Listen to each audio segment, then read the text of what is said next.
à partir du verset, Psaume 103,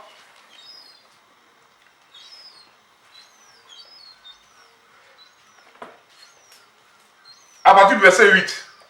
L'Éternel est miséricordieux. L'Éternel est miséricordieux. Et compatissant. Oui. Lent à la colère et riche en bonté. Lent à la colère et riche en bonté. Marche. Il ne conteste pas sans cesse. Je l'ai dit tantôt. Si Dieu veut regarder ce que nous faisons, nous les humains, sur cette terre des vivants, chaque jour, chaque heure, chaque seconde, mais qui pouvait même vivre? Il ne garde pas sa colère à toujours. Dieu ne garde jamais sa colère à toujours. Comme nous les humains, nous sommes rancuniers. Non. Quand tu es chrétien, tu dois pardonner. Marche mon fils. Il ne nous traite pas selon nos péchés. Il ne nous traite pas selon nos péchés. Marche. Il ne nous punit pas selon nos iniquités. Vrai, marche. Mais autant les cieux sont élevés. Mais autant les cieux sont élevés au-dessus de la terre. Autant sa bonté est grande pour ceux qui le craignent. Autant sa bonté. Reprends-moi ça, cela, mon fils. Autant sa bonté est grande pour ceux qui le craignent. Continue. Au verset. Autant l'Orient est éloigné de l'Occident. Autant l'Orient est éloigné de l'Occident. Autant il nous éloigne de toutes nos transgressions. Marche. Comme un père a compassion de ses enfants. Oui. L'Éternel a compassion de ceux qui le craignent. Merci. Que Dieu te bénisse, mon fils. Amen. Que Dieu te fortifie. Amen. Et qu'il te donne une longue vie sur cette terre des vivants. Amen. Alléluia. Alléluia. Alléluia. Alléluia. Alléluia. Alléluia. La d'obéissance ne plaît pas à Dieu. Mais comme il est miséricordieux, c'est ce qu'on vient de lire dans le psaume 103, du verset 8 jusqu'au verset 13. Dieu, il est bon. Si l'Éternel voulait regarder ce que nous faisons, parce qu'à chaque moment, à chaque heure, chaque minute, nous faisons ce qui est mauvais devant la face de notre Dieu. C'est ce que le peuple d'Israël, après avoir passé 430 ans en Égypte, dans sa bonté immense, il suscite quelqu'un, Moïse. Et il envoie Moïse, dit au peuple, vous allez partir, vous allez quitter ce pays-là, ce pays où on vous maltraite. Vous êtes des esclaves, si vous travaillez matin, midi, soir, vous ne mangez même pas bien. Et Dieu, dans sa bonté immense, suscite Moïse, et Moïse part avec le peuple d'Israël. Nous savons ce que Dieu a fait. Avant que Pharaon puisse laisser les enfants d'Israël partir. Qu'est-ce que Dieu n'a pas fait? Dieu a manifesté sa gloire, sa puissance vis-à-vis de Pharaon. Il a laissé le peuple aller. À main levée, Dieu a fendu la mer et le peuple d'Israël est passé à sec dans cette mer rouge. Ils ont fait encore 40 ans dans le désert. Ils avaient à manger, ils avaient à boire, ils avaient tout. Pourquoi Dieu a fait cela? Parce que parmi ce peuple qui est sorti de l'Égypte, il y avait des gens qui étaient incrédules, qui ne voulaient pas écouter la parole de Dieu. Ils étaient désobéissants à chaque moment. Alléluia. Alléluia. C'est le comportement que nous avons aujourd'hui sur cette terre des vivants, dans cette belle église du christianisme céleste. On voit aujourd'hui des gens qui viennent avec des boucles d'oreilles, dans le nez, sur la langue. Des hommes même qui portent des boucles d'oreilles. Alléluia. Alléluia. Pourquoi cela? On voit des femmes qui arrivent les dimanches. Les faux sourcils ou les ongles, on dirait des choses, des griffes de pervier. Ça, c'est pas sain. C'est pas l'église que nous avons connue dans les années 80. La femme est maquillée, on dirait même qu'elle va voir un ministre de la République ou bien un président de la République. Désobéissance. Pourquoi cela? Une église qui est sainte, une église de révélation, une belle église. aujourd'hui, tout est de travers. Or, la Bible, nous, elle est stricte. La parole, elle est simple, elle est vraie, elle est vérité. On ne doit pas se maquiller. La femme doit venir décemment pour ne pas provoquer, pour ne pas tenter les gens. Que Dieu soit avec nous. Amen. Parce que Dieu n'aime pas les gens qui sont désobéissants. Mais comme Dieu a choisi ce peuple-là, lorsqu'il désobéissait à Dieu, Dieu combattait pour lui donner la victoire. Alors la prophétesse et juge Déborah a combattu les Philistins, les Cananéens, et Dieu a donné la victoire. Que Dieu soit avec nous et qu'il nous fortifie et que nous ayons l'exemple et que nous obéissons toujours à la parole de notre Dieu. Que son Saint-Nom soit béni. La deuxième lecture. Mon fils, si tu vois la deuxième lecture, lis-la. Parce que tu lis bien. 1 Pierre chapitre 4, verset 1. Prenons le premier verset.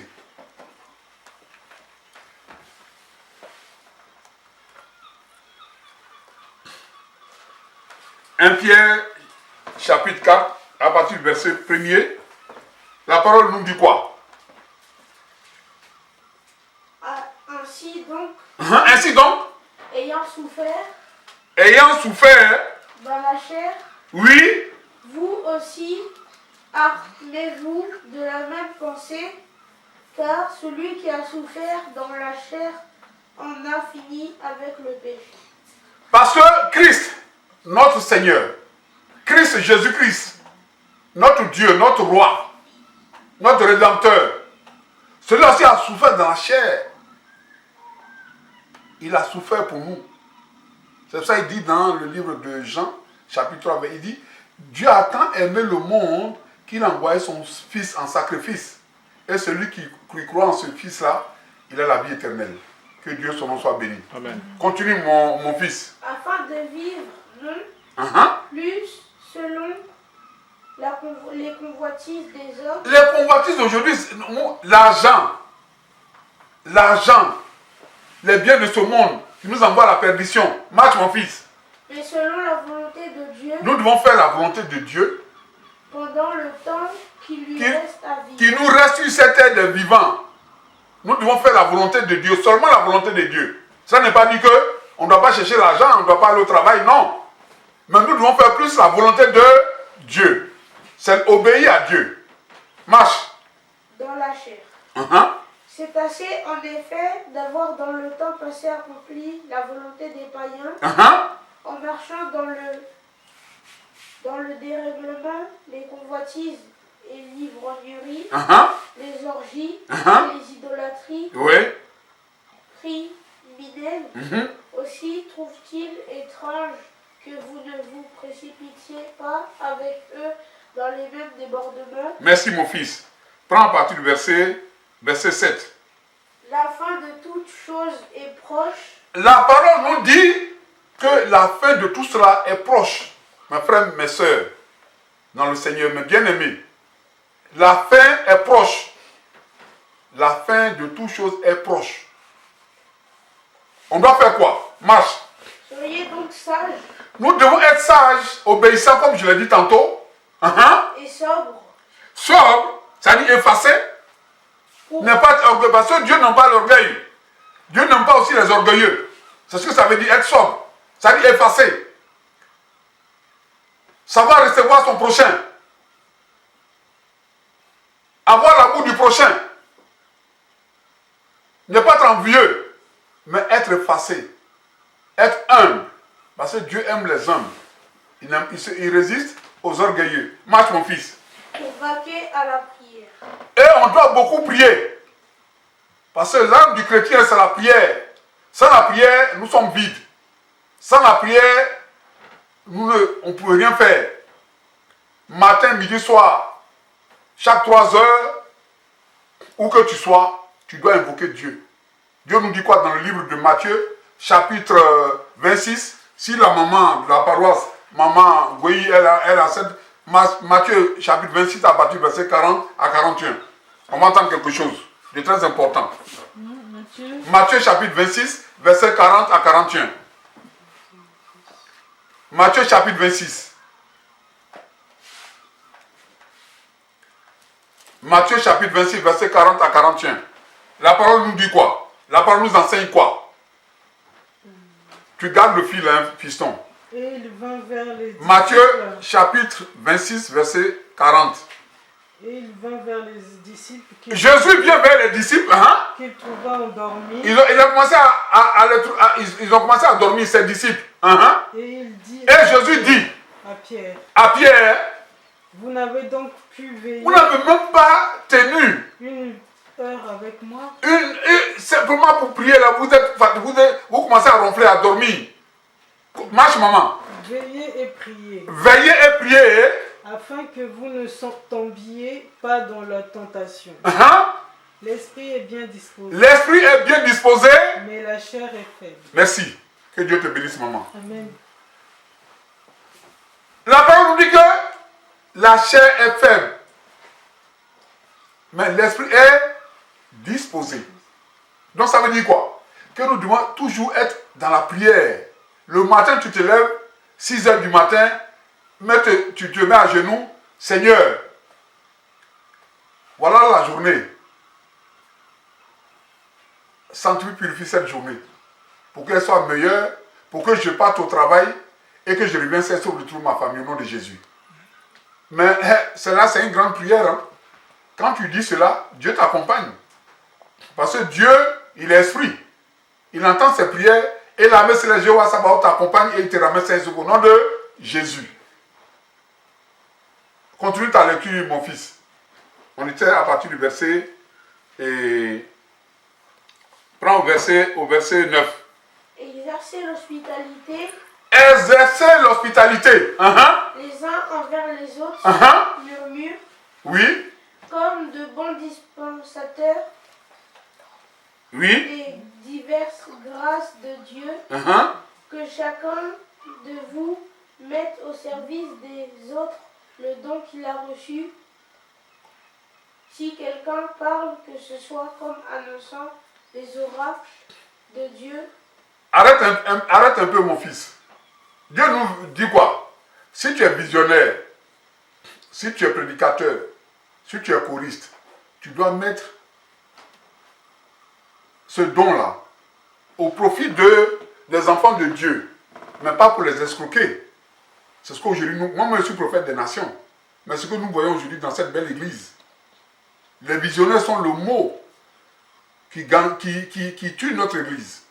Parce que nous sommes à la base de beaucoup de personnes qui vont à la dérive. Mais ça, c'est pas bon.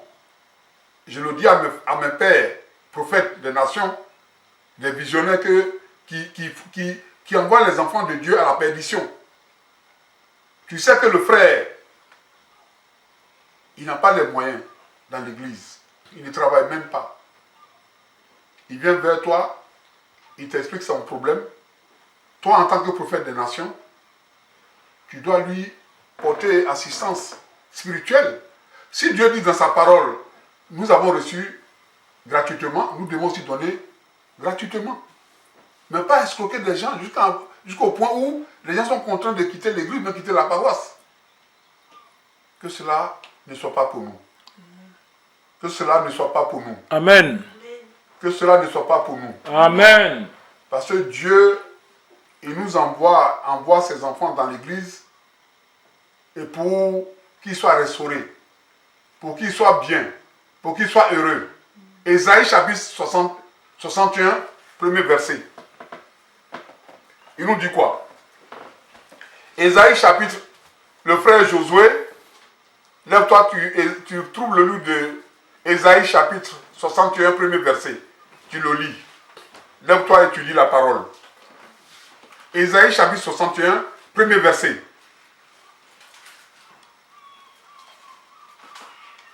C'est dans l'Ancien Testament, Ésaïe. Ésaïe chapitre 61, premier verset, Dieu nous dit quoi? L'Esprit du Seigneur et l'Éternel L'Esprit du Seigneur et l'Éternel est sur moi. est sur nous les prophètes des nations. Car l'Éternel m'a oint Car l'Éternel nous a oints pour porter de bonnes nouvelles. pour porter des bonnes nouvelles à ses enfants qui ont des difficultés sur cette terre des vivants. Marche. Il t'a fait quoi? Il m'a envoyé pour dire Il nous a envoyé, il nous envoie. Le Dieu de Papa Chauffard, le Dieu d'Israël nous envoie vers ses enfants qui sont dans des difficultés, que les problèmes vraiment assaillissent, qui ont des problèmes, qui ont des difficultés. Marche.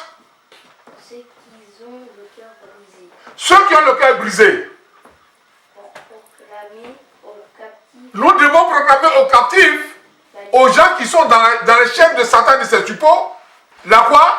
la liberté, La liberté totale. Nous devons dire que Jésus-Christ de Nazareth est mort sur la croix pour nous. Et à partir de sa mort, sa résurrection, donc nous sommes libres de tout ce qui est chaîne satanique et diabolique. Marche.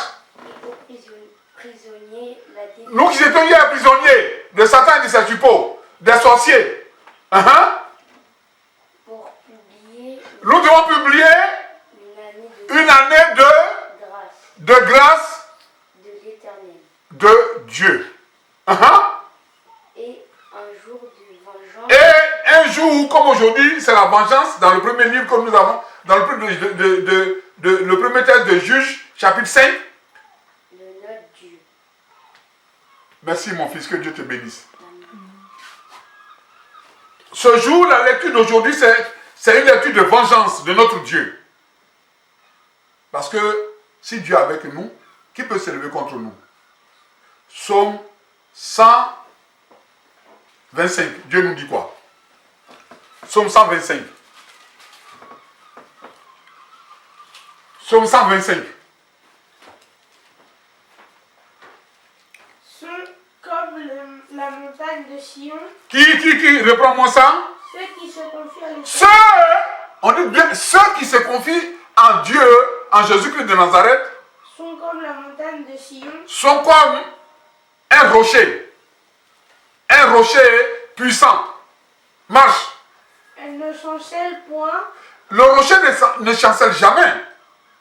Qui a vu une montagne chanceler? Jamais. Marche. et elle est affermie pour toujours. Dieu nous a fermis.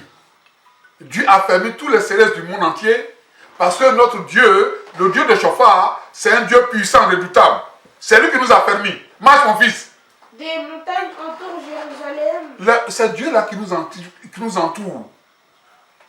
Et c'est l'armée céleste Jéhovah Sabaoth qui entoure les célestes, qui combat pour nous, qui nous donne la victoire. Continue mon fils.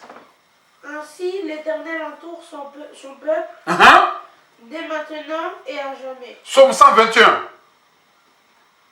Il nous dit quoi? Je lève mes yeux vers Nous levons nos yeux vers qui? les montagnes, Vers le Dieu d'Israël. d'où me viendra le secours. D'où va nous venir le secours, frères et sœurs? Qui va nous envoyer le secours? Marche. Le secours me vient de l'Éternel, Le secours nous vient du Dieu d'Israël, du Dieu du christianisme céleste, du Dieu de Papa au Chauffard. Ce Dieu-là, il est fort, il est puissant. Marche. qui a fait les cieux et la terre. C'est lui qui a fait les cieux et la terre, tout ce qui renferme. Il ne permettra point que Il ne va jamais permettre ton pied chancelle. qu'un enfant du christianisme céleste, que celui qui invoque le nom du Dieu d'Israël, qui chancelle. Celui qui te garde ne C'est lui qui nous garde nuit et jour. Voici, il ne sommeille ni Notre Dieu là, on dit il ne sommeille il ne sommeille pas comme nous on ronfle là. Non, il ne dort pas. C'est pas un dormeur. Non. On dit il ne sommeille, il s'allie de dort. Toujours, c'est lui qui a l'œil, c'est lui qu'on appelle l'œil d'Adonai. Continue mon fils. celui qui garde Israël, C'est lui qui garde l'église du Jérusalem céleste. l'Éternel est celui qui te garde. L'Éternel est celui, mon fils, que Dieu te bénisse. C'est l'Éternel qui nous garde, c'est lui qui nous donne la victoire. Alléluia. Alléluia. Mais nous devons avoir l'amour de nos prochains. Parce que c'est dans l'amour que Dieu se manifeste. Alléluia. Alléluia. Mon fils, Samuel, prends 1 Pierre 3 du verset 8 à 12. Il nous dit quoi?